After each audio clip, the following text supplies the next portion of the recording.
Jets OL Xavier Newman carted off with neck injury. In a concerning moment during the Jets' matchup against the Pittsburgh Steelers. Offensive lineman Xavier Newman was carted off the field on a backboard after a serious collision. The incident occurred in the third quarter following an interception thrown by Aaron Rodgers, where the ball was bobbled by Garrett Wilson. Steelers cornerback Beanie Bishop Jr. intercepted the pass and returned it 41 yards to the Jets' 1-yard line. As play stopped for several minutes, players from both teams gathered around Newman, who remained down on the sideline. Medical staff quickly assessed his condition, removing his face mask as they worked. Fortunately, it was reported that Newman was conscious and had movement in his limbs. Interim head coach Jeff Ulbrich later shared that Newman was ruled out for the game with a neck injury, but tests at the hospital returned negative. He will be traveling back to New York with the team. The injury occurred during a pivotal moment in the game, and after Newman was taken off the field, the Steelers led 16-15. They ultimately secured a 37-15 victory. Stay tuned for updates on Newman's condition and what this means for the Jets moving forward. Don't forget to like, subscribe, and share your thoughts on the game in the comments. Purdy takes accountability for costly interceptions versus Chiefs. Santa Clara, in a game that started strong for the 49ers. A pivotal interception by Brock Purdy derailed their momentum in a 28-18 loss to the Kansas City Chiefs. Initially, wide receiver Ronnie Bell faced the blame on social media, but coach Kyle Shanahan clarified that Purdy sailed the critical pass attempt on 3rd and 6 from the Chiefs' 34-yard line. He just missed the throw, Shanahan stated, underscoring the quarterback's misstep. Purdy took full responsibility for the costly mistake that halted San Francisco's comeback efforts. Purdy's reflections: "I think I've just got to play better. Just with my throws and some decisions. That's pretty simple," Purdy admitted. He acknowledged that both of his interceptions were on him, explaining, "Ronnie did his job. I didn't know where he was going to come out on his route. So I tried putting it on him. But it was on me." After trailing 14-3, the 49ers found their rhythm, scoring on consecutive drives. However, the momentum shifted dramatically after Purdy's interception, allowing the Chiefs to respond with a 13-play, 79-yard touchdown drive, pushing San Francisco further behind. Game impact: Purdy's struggles didn't end there, as he threw another interception in the red zone during the fourth quarter, an error that proved to be the knockout blow. Despite being without key players like Christian McCaffrey, Jawan Jennings, Deebo Samuel, and Brandon Ayuk, the 49ers had opportunities to seize the game. Shanahan reflected on the team's performance: "We didn't do anything really good on offense. I know he'd love to have all 3 of those picks back. Brock's been playing unbelievable this year. But today wasn't that day." What's next for the 49ers? The loss marks another missed opportunity against a team they haven't beaten since Levi's Stadium opened in 2014. With key players sidelined and crucial mistakes made, the 49ers will need to regroup and refocus as they prepare for their upcoming games. Don't forget to like, subscribe, and comment with your thoughts on Purdy's performance and the team's future. What do you think they need to improve? 49ers face tough road ahead after Ayuk's likely ACL injury. Santa Clara, the San Francisco 49ers' hopes took a major hit as Brandon Ayuk is feared to have suffered a serious ACL injury during their 28-18 loss to the Kansas City Chiefs. Coach Kyle Shanahan expressed concern after the game, stating, "We are worried it's an ACL," as the team awaits confirmation. What this means for the 49ers? Ayuk's absence. Losing Ayuk would leave a significant void in the 49ers' already banged-up wide receiver core. As one of their top playmakers, his potential season-ending injury requires other players to step up immediately. Deebo Samuel's status. Deebo Samuel was sidelined during the game due to an illness and a wrist injury.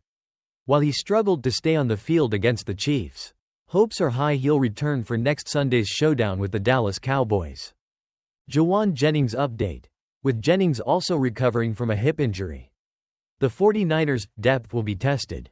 New faces stepping up. Rookies Ricky Pearsall and Jacob Cowing took on expanded roles, with Pearsall playing nearly all offensive snaps in the second half.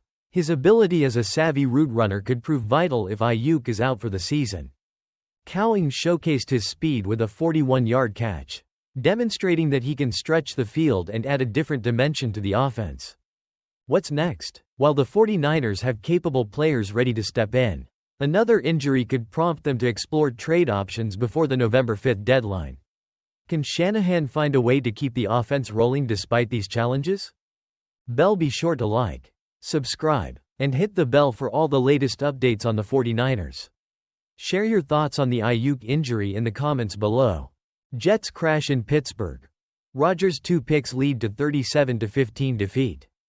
In a game that started with promise, the New York Jets faltered against the Pittsburgh Steelers, suffering their 4th consecutive loss, 37-15, with a record of 2-5. The Jets face an uphill battle to salvage their playoff hopes. Can they find their rhythm in time? Game highlights. The Jets initially took control with Breece Hall's 13-yard touchdown run, leading 15-6 at one point after a touchdown pass from Aaron Rodgers to Tyler Conklin. But a late first-half touchdown from Russell Wilson to George Pickens shifted momentum. The Steelers took advantage of 2 crucial interceptions thrown by Rodgers.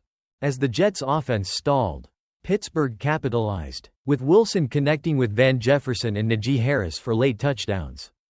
Key takeaways. Breece Hall shined with a strong first half, totaling 103 yards and proving to be a valuable asset. Despite Hall's efforts, the running game lacked consistency.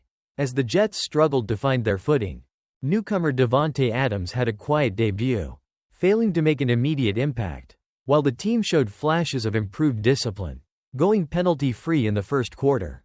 Injuries plagued the Jets, with key players like Xavier Newman, Elijah Vera Tucker, and Tony Adams sidelined during crucial moments. What's next? With Haason Reddick set to join the team, will he be the spark the Jets need? As they look to regroup, every game counts in their quest to turn the season around. Don't forget to like, subscribe, and hit the bell for more Jets analysis and highlights. Share your thoughts in the comments below. Week 7 Care, Don't Care. 5 Things I Care About. Russell Wilson upgrades Steelers QB situation. Initially skeptical, I now see that Russell Wilson brings a tangible upgrade for the Steelers. His quick decision-making and effective execution of the offense allowed players like Darnell Washington to shine. Wilson's ability to utilize play action and connect with George Pickens deep is a noticeable improvement over Justin Fields. 49ers rookie wide receivers. With Brandon Ayuk's potential season-ending injury and Deebo Samuel's illness, Ricky Pearsall stepped up, leading in route participation. If Ayuk is out, Pearsall will transition from luxury pick to key contributor, necessitating a quick learning curve. The 49ers need young receivers like Pearsall and Jacob Cowing to step up if they hope to compete this season. Jared Goff outduels Brian Flores. Jared Goff faced a fierce blitz from the Vikings and excelled, completing 13 of 15 passes under pressure for 163 yards and 2 touchdowns. Goff is playing at an elite level this season, demonstrating mastery over all levels of the field. His ability to perform against aggressive defenses signals a new level of maturity in his game. Amari Cooper's role with the Bills. In his first game with the Bills, Amari Cooper's limited routes didn't hinder his impact. He was targeted heavily, showing immediate chemistry with Josh Allen. As he becomes more integrated into the offense, Cooper's presence will elevate the overall play of the Bills' receiving core, benefiting young talents like Keon Coleman and Khalil Shakir. Texans' offensive line struggles. The Texans' offensive line remains a significant concern, allowing C.J. Stroud to face an alarming 48.3% pressure rate. Injuries to key players have exacerbated the situation. Stroud's ability to thrive under pressure is commendable, but the offensive line's issues hinder the team's potential, highlighting the need for improvement up front. 5 Things I Don't Care About. Davante Adams trade. While Adams' arrival in New York might help the offense, it's clear he can't solve the Jets' deep-rooted problems. Despite creating space for teammates, the overall offensive struggles persisted, limiting scoring opportunities. The Jets need more than just a star receiver to turn their season around. WR1 wish casting for Kansas City. There's speculation about Deontay Johnson being traded to Kansas City, but finding a reliable number 1 receiver might be challenging. The Chiefs need help, but any potential acquisition seems likely to be underwhelming. Similar to past moves, they need to address the intermediate routes, especially with Juju Smith-Schuster's injury. Excuses in Miami. The Dolphins' offensive struggles against a weak Colts defense raise concerns. Scoring only 10 points is unacceptable. Regardless of quarterback injuries, Miami must adapt to backup quarterbacks better. And the absence of innovation from Mike McDaniel's coaching is troubling. Without significant improvement, the season could be derailed.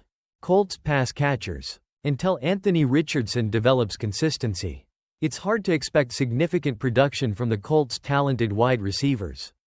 Richardson's struggles under pressure and his low completion percentage when clean limit their potential. The future may hold promise. But for now, the inconsistencies make it difficult to invest in the receiver core. Tank Bigsby's breakout game. While Bigsby had a standout game against the Patriots, context matters. The game script favored him. But the Jaguars rarely find themselves in that position. Until we see consistent usage in various game situations, it's premature to project Bigsby as a reliable RB2 moving forward.